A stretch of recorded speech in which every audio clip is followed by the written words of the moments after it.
Myanmar అతి భారీ భూకంపం 7.7 తీవ్రతతో ఊగిపోయిన దేశం. బ్యాంకాక్లో కూలిన 20 అంతస్తుల భవనం.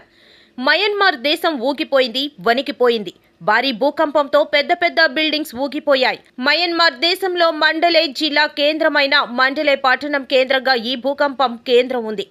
భూమికి కేవలం 10 కిలోమీటర్ల లోతులోనే ఈ కేంద్రం ఉండటంతో తీవ్రత చాలా ఎక్కువగా ఉంది. మయన్మార్ ప్రభుత్వం అంచనా ప్రకారం German research centre for geosciences (GFZ) నివేదిక ప్రకారం భూకంపం తీవ్రత రిక్టర్ స్కేల్పై 7.7గా నమోదైనట్లు ప్రకటించింది. 2025 మార్చి 28వ తేదీ మధ్యాహ్నం 12 గంటల 20 నిమిషాల సమయంలో ఈ భూకంపం వచ్చినట్లు మయన్మార్ ప్రభుత్వం ప్రకటించింది. భూకంపం చాలా తీవ్రమైనదని, ప్రమాదకరమైనదిగా చెబుతోంది. భూకంపం వచ్చి కేవలం కొన్ని నిమిషాలు మాత్రమే అయిందని, ఆస్తి, ప్రాణ నష్టాల వివరాలు సేకరిస్తున్నామని వెల్లడించింది అక్కడి ప్రభుత్వం.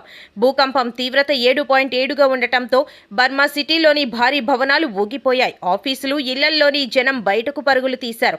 బర్మాలోని ఓ షాపింగ్ మాల్లో భూకంపం దాటికి కరెంట్ సరఫరా నిలిచిపోయింది. మంటలు వచ్చాయి. మరో ఘటనతో ఓ పెద్ద బిల్డింగ్ పైన ఉన్నటువంటి స్విమ్మింగ్ పూల్ నుంచి నీళ్లు కిందకు పడటం కనిపించింది.